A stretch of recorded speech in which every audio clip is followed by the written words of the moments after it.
भूरे कुकड़बाज की बेटी मीनू। जी हाँ, ये कहानी है मीनू की। केसर कलां गांव में रहने वाली आम सी लड़की मीनू, जिसके अंदर कुछ बहुत ही खास होता है। मीनू के 5 भाई होते हैं और 5 ही एक नंबर के निकम्मे होते हैं। इसीलिए वो मीनू को भी आगे पढ़ने से रोकना चाहते हैं, क्योंकि मीनू पढ़ाई में बहुत अच्छी होती है और मीनू के भाइयों को ऐसा लगता है कि अगर मीनू पढ़ लिख के कुछ बन जाएगी, पूरे गाँव में उनकी थू थू होगी। सब कहेंगे कि देखो बहन तो पढ़ लिख के कुछ बन गई और भाई अभी तक निकम्मे के निकम्मे ही रह गए। इसीलिए वो चाहते हैं कि मीनू भी ना पढ़े और घर पे बैठ जाए। प्राइमरी के बाद तो वो मीनू की पढ़ाई रुकवा देते हैं और मीनू से ये कहते हैं कि प्राइमरी के आगे तो गांव में कोई स्कूल है ही नहीं, तो तुम कैसे पढ़ने के लिए जाओगी। और मीनू भी बेचारी चुपचाप बैठ जाती है। मगर कुछ अर्से बाद मीनू को पता लगता है कि उसके गांव में एक हाई स्कूल ओपन हो गया है। ये सुनने के बाद मीनू बहुत ज्यादा खुश होती है और अपने भतीजे रोशन के साथ मैट्रिक का इम्तिहान देती है। रोशन जो पहले ही 2 दफा मैट्रिक के इम्तिहान में फेल हो चुका है और फिलहाल वो एक मिरासी की बेटी से इश्क लड़ा रहा है और मिरासी की बेटी के इश्क में वो खुद भी ढोल बजाना सीख रहा है, जबकि उसके घर वालों को इस बात का अंदाजा ही नहीं है कि उनका लड़का मिरासी बन रहा है। खैर, मीनू रोशन को भेजती है कि जाओ मेरा और अपना रिजल्ट पता करके आओ, और रोशन चला जाता है रिजल्ट पता करने। लेकिन गांव में तो आज किसी और ही चीज की हलचल है। जी हाँ, गांव में आज हो रहा है मुर्गों की लड़ाई का मुकाबला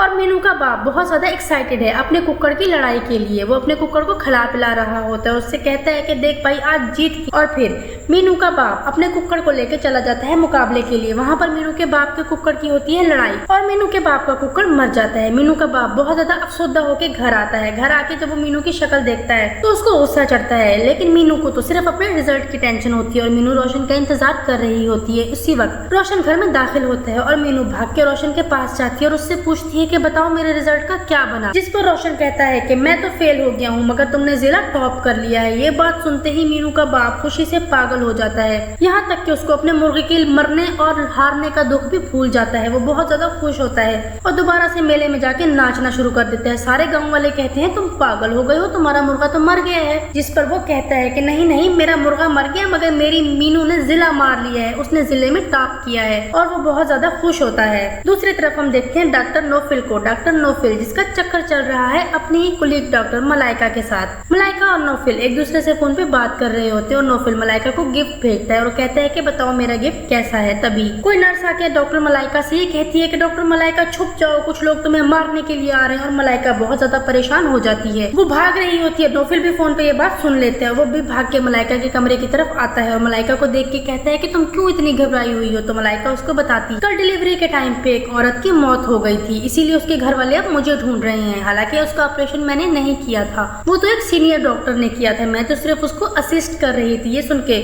नोफिल भी परेशान हो जाता है और वो मलाइका को अपने कमरे में छुपा देता है और लड़ने के लिए आए हुए उस ग्रोह से डॉक्टर नोफिल बात करता है और उनको समझाता है कि इस हॉस्पिटल में सीसीटीवी कैमरास लगे हुए हैं, आप लोग तसल्ली से बैठ के मेरी बात सुने। और जब नोफिल उनसे बात कर रहा होता है तभी हॉस्पिटल के सीनियर डॉक्टर्स पुलिस को बुला लेते हैं और उन लोगों को पुलिस के हवाले कर देते हैं।